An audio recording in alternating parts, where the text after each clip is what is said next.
बिस्मिल्लाहिर्रहमानिर्रहीम। नाजरीन, हमारे इब्तिदात के अंदर जो इस वक्त मसाइल है, ख़ास करके डॉक्टर वर्दा का केस सामने आया कुछ दिन पहले, उसके बाद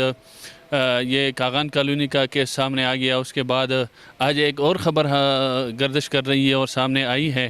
कि एक रेप हुआ है बच्चे के साथ किसी मदरसे में। और उस हवाले से जब बात हो गई, हमारी मुतीब साहब है, सीनियर एंकर है, प्रोग्रामात करते हैं डॉक्टर आफ्ताब आलम के साथ मुख्तलिफ़ प्रोग्रामात में, उन्होंने उसको मदऊ किया है, अपने साथ बात की है। उसने इस पर काफ़ी तहक़ीक़ की इस मसले पर, तो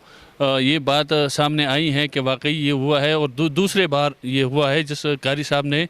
ये रैप किया है। तो मैं शरी इन हवाले से बात करूं कि इस किस्म के वाक़यात जो है, चाहे वो जहां पर भी हो, उसको न मुआशरा एक्सेप्ट करते हैं, न शरीयत उसको एक्सेप्ट करते हैं, बल्कि शरीयत शदीद मज़म्मत भी करते हैं और इसके लिए सज़ाएँ मुकर्रर की हैं शरीयत ने, और होनी भी चाहिए। लेकिन कमज़ोरी हमारे मुल्क की ये है कि इम्प्लीमेंट नहीं हो रहे हैं, अमल दरामद नहीं हो रहा उन सज़ाओं पर, उन कवानीन पर। तो इस वजह से बार बार ये केसेस सामने आ रहे हैं। हर हवाले से अगर हम देखें, डाकाज़नी देखें, चोरी देखें, ख़ास करके रेप के केसों में जब हम देखते हैं छोटे छोटे बच्चों के साथ, पूरे मुल्क के लेवल पर अगर हम देखें, इससे पहले कई वाक़यात सामने आए हैं, लेकिन उसके बाद कुछ उस पर अमल दरामद नहीं होता, सज़ाएँ नहीं होती, इस वजह से बार बार ये सामने आ रहे हैं। तो हम ये समझते हैं शरई नुक्ता नज़र से कि अगर ये केस ऐसा हुआ है तो उसको कैफ़र किरदार तक पहुँच जाना चाहिए।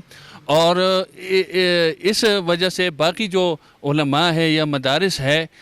उस पर भी कदगन नहीं आनी चाहिए, क्योंकि हर जगह पर ये काली बेड़े मौजूद है और वो इस तरह के मक्कारी में मुलविस होते हैं, इस तरह की गलतकारियों में मुलविस होते हैं, उनसे अच्छे लोग बदनाम हो जाते हैं। तो इसलिए उलमा को भी इस वक्त चाहिए कि वो हक़ का, इंसाफ का साथ दे और इस चीज़ों पर वो आवाज़ उठाए कि ये हालात क्यों पैदा हुए हैं और इस तरह के केसेस क्यों सामने आ रहे हैं। ख़ास करके मदारिस के हवाले से उनको एक स्टैंड लेना चाहिए, जो सरकर्दा उलमा है, मुफ्तियान किराम है, कि वो इस पर एक्शन ले और इसकी सरकूबी के लिए, इसके ख़ात्मे के लिए वो अपना किरदार अदा करे। और हम भी इंतज़ामिया से मुतालबा करते हैं कि इस किस्म की जो चीज़ें सामने आई हैं, कैसे केसेस आ रहे हैं, उस पर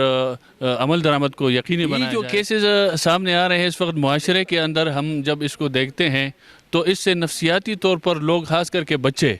नफसियाती तौर पर वो इससे ख़राब हो रहे हैं और इसी वजह से बुरा असर पड़ता है मुआशरे पर, लोगों की नफसियात पर। और जो नफसियात के डॉक्टर्स हैं वो भी यही कह रहे हैं कि इस किस्म की चीज़ों से